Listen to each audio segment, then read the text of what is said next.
Okay, thank you. Next speaker, Danny Healy-Rae. Thank you, Cahill. I'm glad to get the opportunity and to welcome the witnesses in here.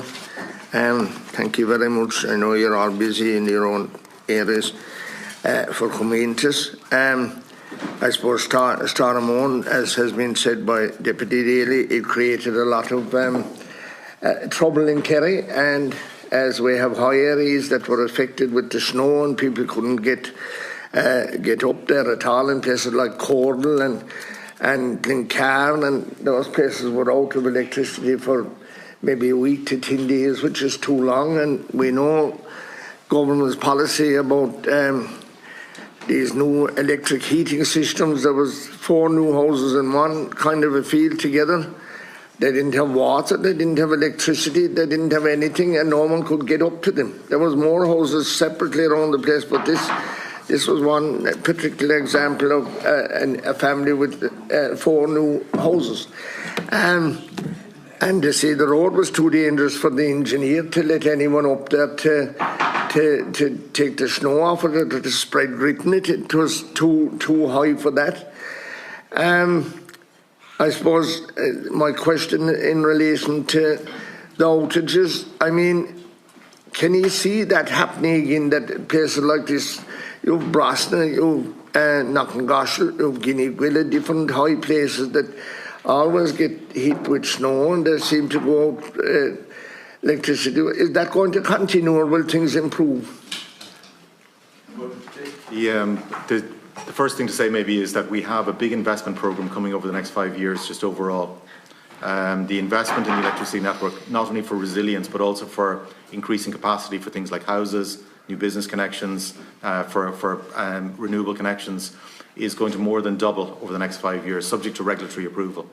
And there is a big resilience programme as part of that programme on a nationwide basis. Now, if you go to the north, Kerry, kind of South Limerick, North Cork area where you're referring to, which was badly impacted by the snow and ice, we have put in a significant investment in that area as well.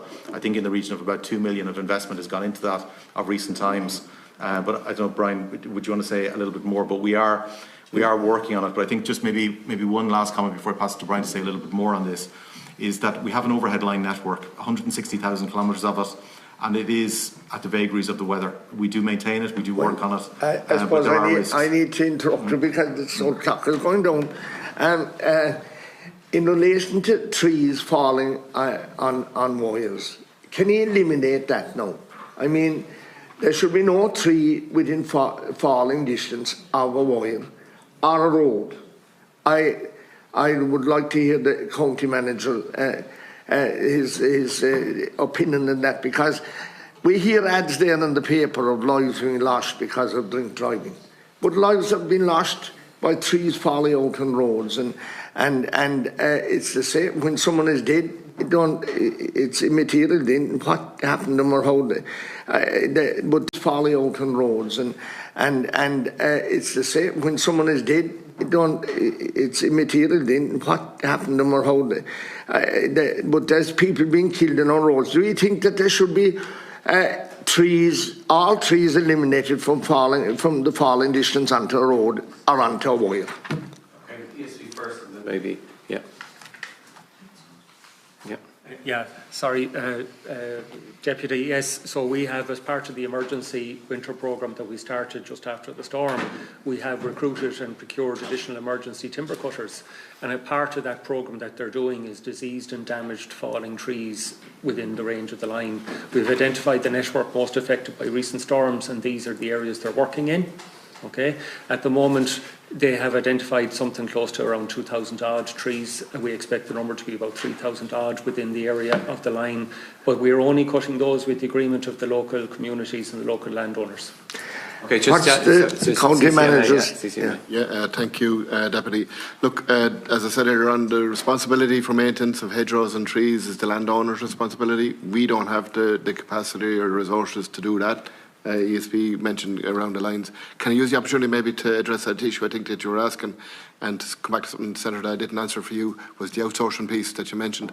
What I mean by that is exactly, I think what you're mentioning, Deputy, is that we engaged with the Agricultural Contractors Association, because they have these large machines, the capability to address and open up roads that you're like, we don't have that standard machinery. We don't have to, because these people have. So we've now got relations with them.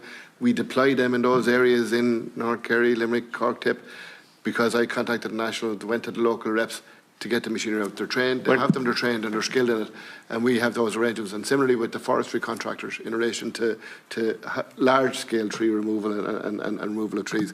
That's the outsourcing I was talking about. Nothing to do with anything with our own. Forbearance, I should have said at the outset that we wanted to thank the ESB and the local authorities, Kerry and the whole lot, and the volunteers that went out on that. We were lost only for everyone pulling together and working together. But would it be a reasonable task that there should be no tree within falling distance of a road or a wire? That's the case in other countries. There's no tree within falling distance of a road or a wire. I mean, would it be reasonable to ask that question? Briefly answer, please. Briefly. I'll answer part of that. Yeah. Cathaoirleach, look, if you don't mind, that would be lovely if we could achieve that. But we are at full employment in our timber cutting capacity that we have today, and almost in its entirety is deployed on safety clearance of the lines. To cut all diseased and damaged trees within falling distance of all electricity lines will take a ferocious amount of cutters and cost to do that. But and I want to say that in the context and to balance what I'm saying about our emergency programme that we have running for at the moment on the worst affected areas after the storm. In the context of other utilities, if you take the UK, it's a statutory obligation to clear the lines from safety clearance similar to what we do, but it's not for resilience clearance of falling distance trees. That's not obligatory. Okay, briefly CCMA if you want, briefly. Part of the beauty of this country is the trees and going around the roadside. I don't think it'd be feasible for us to consider removing every tree that could potentially fall on the road. We have the bulk of those trees are in great condition, and it's part of, I suppose, what is beautiful about Ireland as a country. And from a climate change point of view and from a nature point of view, we have to protect them as much as possible. Okay, thank you. Rita Cronin. I suppose we're no, sorry, Deputy, excuse me. I don't agree with you. Deputy, other speakers.